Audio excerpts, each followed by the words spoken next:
인천의 용화사를 다니면서 저 나름대로 공부한다고 하는데 우리 집 양반이 철도청을 한 40년을 다니고 퇴직하는 그달서부터 신경성 과민 증후증 병이 와서 지금 23년째 한 20년은 동서사방 다니면서 고생을 하고 어쩌면 고쳐질까 했는데 그 마음병은 못 고치고 지금 3년째 요양원 병원에 가서 살고 있습니다. 근데 법사님이 법문에 모든 걸 바치니까 저는 저 나름대로 참 행복한 마음을 느끼지만 그 우리 거사님한테는 이 불자로서 어떤 남은 생에 어떻게 제가 기도를 해서 어떻게 조금이라도 도움이 될까 하는 그런 걱정스러운 마음에서 이렇게 말씀을 드립니다.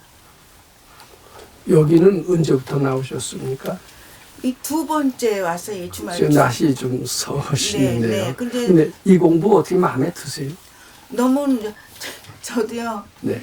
그냥 여기저기 다니면서 나이가 이제 82인데 그래도 이제 그 선법에 인연은 있어서 그걸 지금 선을 하고 있는데도 이제 한쪽엔 저렇게 있고 저 나름대로 너무 한 20년을 그 환자하고 씨름하다 보니까 저 나름대로 그냥 귀에 인연 오고 모든 묘미 아프면서도 너무 저는 이 불교가 정말 불교가 지금 솔직히 어려운 일이 많고 다 욕심 세계에서 살아가는데 스님들 말씀을 들으면 저기 하시지만 너무 보는 눈이 힘들어요. 그냥 모든 걸. 근데 법사님은 그 바치는 마음, 그 내 마음속에 주인공을 그걸 나를 찾기 위해서 그렇게 법문하시는데 너무 행복하고 천국에서 그 바치는 그 마음을 너무 좋아서 모두 제 주위 사람들은요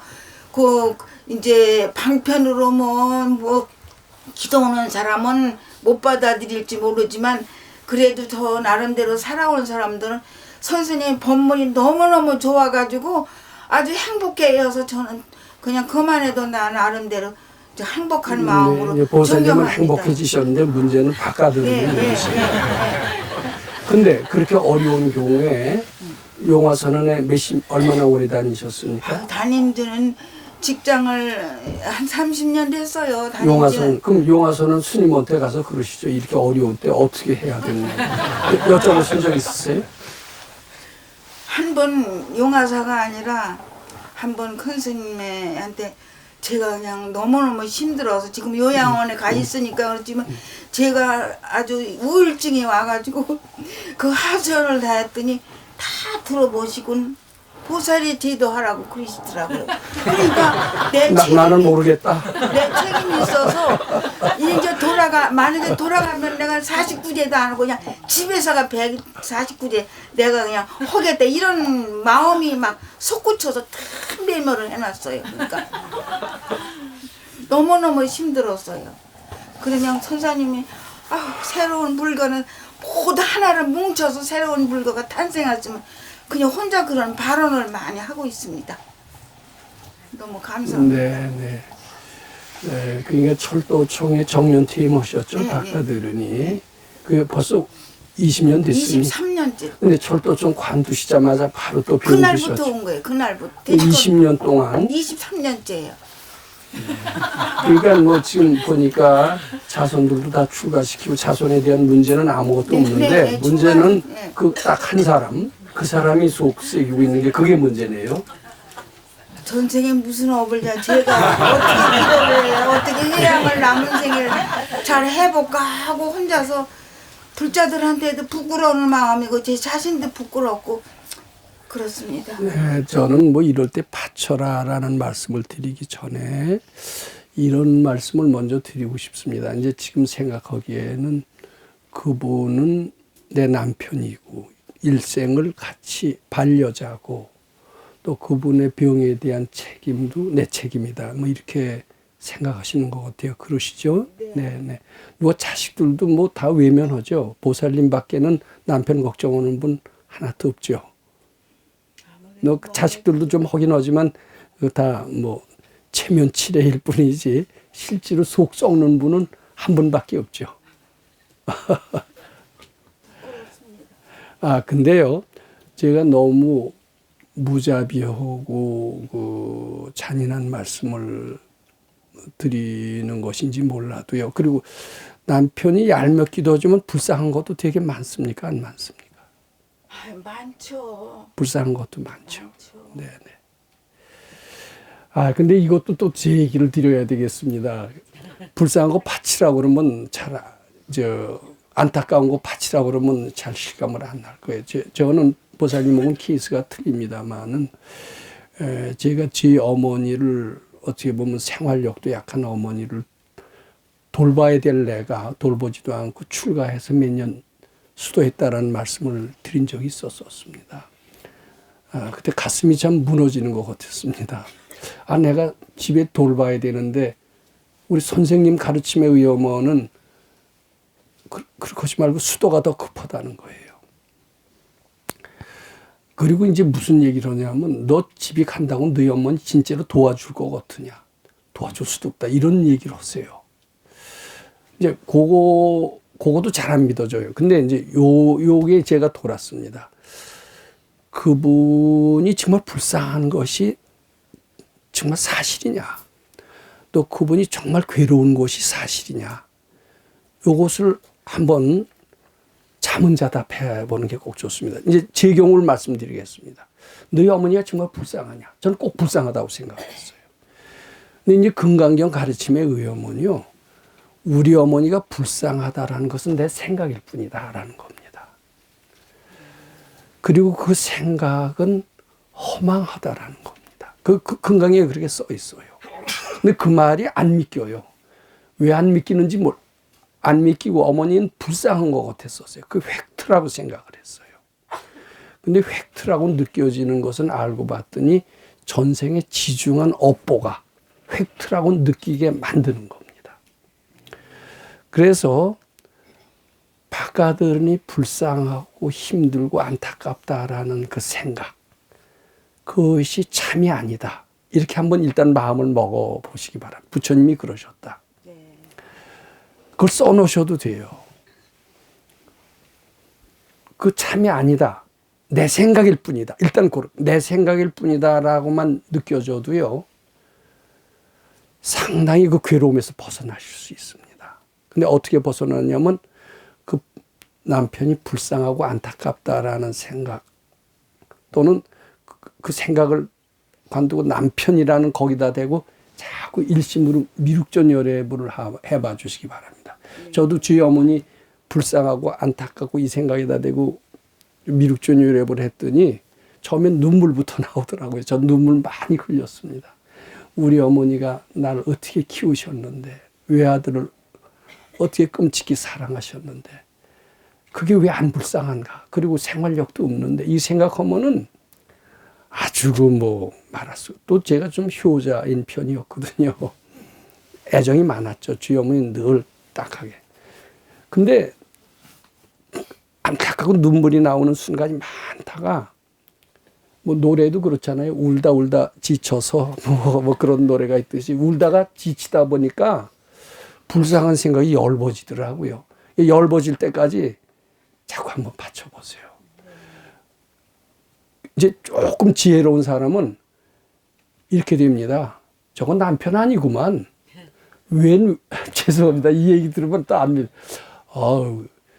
저 내 속삭여줄 왼수가 와서 집안에 남편 노릇을 대신하고 있었는데 내가 그것도 모르고 왼수를 갖고 남편으로 알고 속 썩다니 소가 산 게 분해. 아니야, 이게 그렇게 깨달아집니다. 근데 제가 그 얘기까지 하면은 이게 남편을 왼수로 보게 만드는 법사는 근데 제 얘기는요 사실이에요. 지금 금생이나 남편이고 금생이나 자식입니다. 전생은 특히 가까운 사이일수록요 절대 아름다운 사이가 아닙니다. 그 반대인 경우가 훨씬 더 많습니다. 저는 좀 가슴이 아프신 얘기입니다만은 그분은 보살님을 속삭이러 오신 분일 수도 있다 이렇게 생각을 합니다. 속삭이러 온 분은 한테 속삭임을 당하고 있는 것은 만약 그게 사실이라면 지혜롭습니까? 굉장히 어리석습니까? 어리석은 한은 고통을 당할 수밖에 없어요. 그럼 불법은 그 어리석음에서 벗어나게 하는 것이 불법이다 이거예요. 그러려면은 그 불쌍하다라는 생각, 그 생각이 내 분별이고 착각인 줄 알고 자꾸 바치시길 바랍니다. 그럼 처음엔 눈물로 나오고 뭐 왼수라는 생각은 좀 내가 너무 한나름 앞서서 얘기를 해서 죄송합니다만은 자꾸 지혜가 나니까 아 저게 정말 남편이 아니구만, 자식이 아니구만, 내 처자가 아니로구만, 이렇게 느껴집니다. 아마 실제로 내 사랑은 처자, 내 사랑하는 부모 이러지만 속으로는 속 썩을 때가 많으신 것은 다른 사람들도 다 마찬가지일 겁니다. 근데 좋았다 미웠다 그러면서 정치를 알 길이 없어요. 근데 자꾸 바치다 보면 지혜가 나면은 꿈으로라도 알아집니다. 아, 전생의 업이 보여요. 꿈으로라도 보여요. 그러시고요. 그 고통이라는 것이 또 요것도 아셔야 됩니다. 그렇게 해서 일단 바치시고요. 그분이 그리고 또 요것도 알아두셔야 됩니다. 고통이라는 게 반드시 나쁘지 않습니다. 제가 이 자리에서도 몇 번 말씀드렸습니다만은 지금 밖에서 저 요양원 생활이 요양병원 생활이 몇 년이십니까? 3년째 들어서 3년이죠. 그 전에도 좀 시원찮으셨죠. 병 나면서부터 그래도 건강이고 108배고 참선하고 기도는 다 했는데 이제 스님이 시키시는 대로 다 했군요. 다 했어요 아주 그냥. 근데 아니 한 가지 근데 예, 듣습니다. 네, 이제 그 스님 얘기하시지 말고요. 그렇게 자꾸 바치시고 요걸로 아셔야 됩니다. 이 고통이라는 게 나쁘지가 않대요. 티벳 같은 데서는 저는 이제 고통이 나쁘지 않다라는 것을 이제는 믿게끔 됐습니다. 고통은 굉장히 괴롭죠. 괴로운 것은 굉장히 나쁜 겁니다. 근데 요 하나 축복의 씨앗이 있어요. 이 고통 속에서 아상이 죽습니다. 아상이 죽기 때문에 증권에서도 바닥을 친다고 그러잖아요. 이 고통도 자꾸 고통을 하다 보면 아상이 죽어요. 아상이 죽는다는 것은 죄업의 소멸을 의미합니다. 소멸을 의미해서 티벳 같은 데서는 고통받는 사람한테 고통 경감하는 주사를 안 놔준대요. 고통을 당해라. 이것은 내 생에 받을 고통을 경감시켜 주는 것이다. 이런 믿음이 있대요. 그러니까 남편이 그렇게 괴로워하실 때 너무 애처롭게 생각하지 마세요. 아, 저것은 저의 죄업의 소멸이다. 이렇게만 생각하셔도 마음이 어떨까요? 훨씬 편하시죠. 사랑하는 내 남편이 저렇게 고통당한다. 내 책임이다. 이렇게 생각하면 같이 미쳐요. 같이. 제가 주위 어머니가 10년을 저도 보살님 못지않게 20년은 안 되면 10년을 대소변을 받아냈을 때 얼마나 괴로웠겠습니까? 같이 미치더라고요. 졸도 올 것 같던데요. 있죠. 우선 마음을 띄실 거. 고대 고통이 나쁜 게 아니다. 이렇게 또 생각하실 거. 고뒤에 그 고통은 자기가 자기 소원 성취하고 있다. 이게 사실입니다. 자기가 소원 성취해서 그런데면 마음이 빨리 떨어질까요? 안 떨어질까요? 그렇게 인식을 하세요. 근데 우선 첫 번째 것만 잘 하셔도요. 보살님 마음이 편해지고 보살님 마음이 편해진과 동시에 병이 낫든가 그분이 병이 낫든가 빨리 세상을 떠나든가 둘 중에 하나가 될 것 같습니다. 네. 한번 이대로 제대로만 잘 해보신다면 괜찮습니다. 우선 제일 제가 보살님께 바라고 싶은 것은 이 얘기 어렵지만 그 속삭이려고 하는 그 사람의 마음을 빨리 파악을 하시고 거기에 노란하시고 안타까우시지 마시기 바랍니다. 남편이라고 생각하고 같이 괴로우시지 말길 바랍니다. 예. 너무 잔인한 말씀. 아니 제가 파악한 건 있어요. 망공 스님 탄생일에 그냥 참깨를 한 번 해가지고 갔는데 한 번 들어다 주지도 않아요.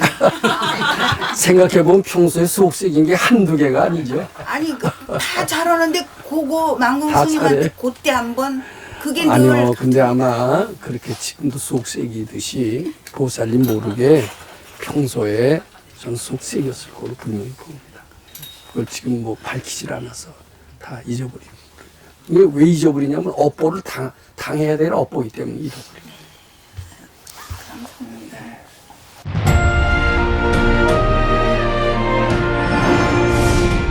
금강경 가르침을 통해 올바른 인재양성 교육과 각종 사회 문제에 대한 해법을 현대인들에게 제시하고 있는 바른법연구원 김원수 법사가 금강경 독송 및 수행을 통해 얻은 일체 유심조, 공, 불이, 구족의 진리로 역경과 난제를 실제 해결하는 체험을 통한 설법집 우리는 늘 바라는 대로 이루고 있다를 출간했습니다.